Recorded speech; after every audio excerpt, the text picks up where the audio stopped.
مستهدفة من قوى الخارج.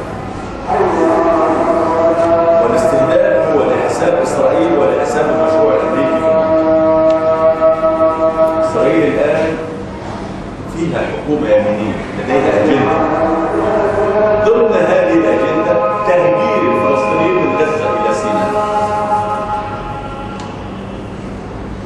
وضمن هذه الأجندة بناء ما يسمى بالشرق الأوسط الجديد الذي لا يقوم على كيان الدولة الوطنية ولكن موزع إلى طوائف وأعراق تحت زعم أن هذه هي الأقليات التي يتوجب التعامل معها. نعمل دولة للأطباء، نعمل دولة للنوبة، نعمل دولة للصعيد، نعمل كذا، وبعدين ندخلهم في حرب مع بعض.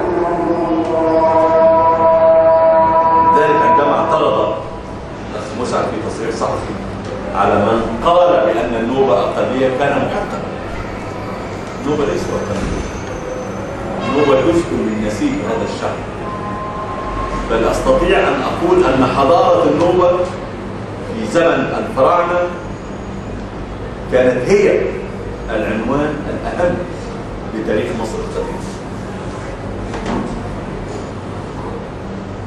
الحديث عن أن النوبة أقلية أو مش عارف مين أقلية هيوصلنا في النهاية أن احنا نصبح كلنا أقليات في مصر.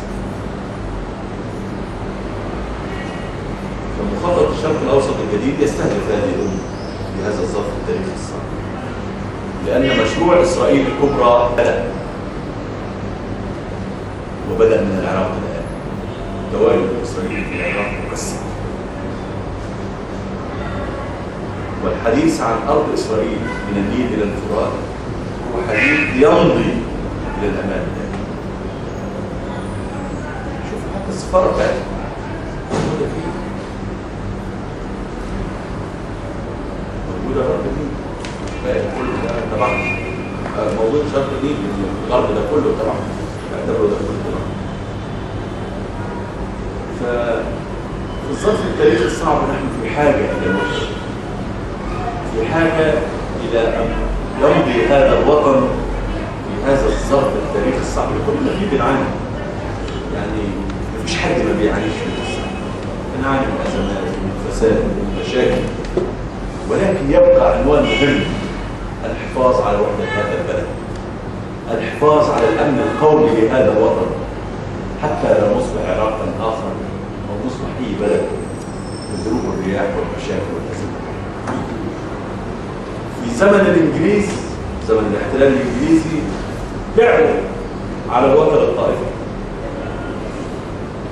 لكن مصر كانت أقوى بكثير جدا من كل هذه الألاعيب، إلى الدرجة التي جعلت اللورد كرومر في يوم من الأيام يقول: لا تستطيع أن تفرق بين المسلم والمسيحي إلا عندما يذهب المسلم إلى الجامع ويذهب المسيحي إلى الكنيسة. هي دي مصر. مهما اتخانقنا، مهما عملنا مشاكل مع بعض، يبقى الوطن موحدا، لأنه ده نتاج تراث حضاري واجتماعي يضرب بجذوره في عمر الأرض. أنا الحقيقة سعيد باللقاء معكم، وأنا يمكن النهارده جاي أسمع أكثر مما أتكلم، لأنه أنا بعتبر نفسي من المقصرين في حق النوبة، وبعتقد إنه سأكون بإذن الله صوتا يدافع عن حقوقكم الطبيعية والمشروعة سواء في البرلمان أو في السنة. شكرا لكم. أحمد حمزة، مدير عام شباب البلد السابقة.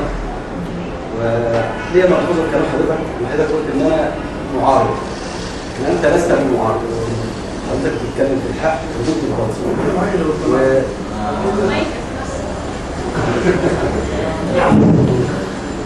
بقول لسيادة النائب كان ليا ملحوظة في حديثه، اللي هو بدأ وسط الكلام بيقول إن أنا معارض. أنا شايف إن هو لست بمعارض، هو بيتكلم في الحق وضد الباطل، ودي ملحوظة اللي بكلمها بقول لسيادة النائب، وكل الشعب المصري يشهد سلوك حضرتك ووقف حضرتك البرلمان. وشكرا. ايوه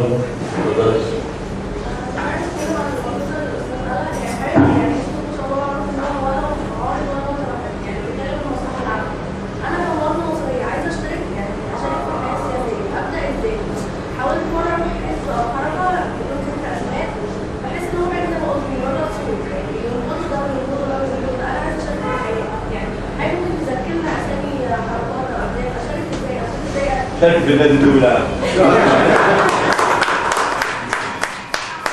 انت مجرد وجودك كده وتفاعلك مع قضايا النوبه ده بحد ذاته مشاركه سياسيه واجتماعيه على السؤال. بس الاحزاب السياسيه انا يعني شخصيا حتى الان مش شايف فيه جديه في الحياه السياسيه. يعني هتدخل الحزب الحاكم ولن تجد دورا ولن يسمح لك. هتدخل في احزاب المعارضه زي ما انت شايف المشاكل والازمات.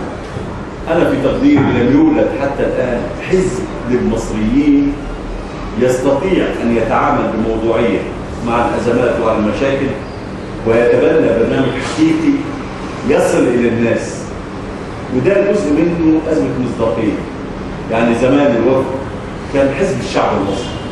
انه كان في مصداقيه، كان في النحاس، كان في اسماء مكرم عبيد، كان في اسماء كبيره جدا استطاعت ان تقدم مصلحه الوطن على مصلحه الذات. احنا في انتظار الحزب ده. يوم ما يجي اكيد كل الناس هتدخل فيه، لكن على الاقل في الوقت الراهن نشارك.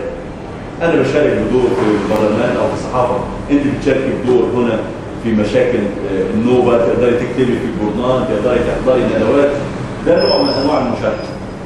بالنسبه للحركيه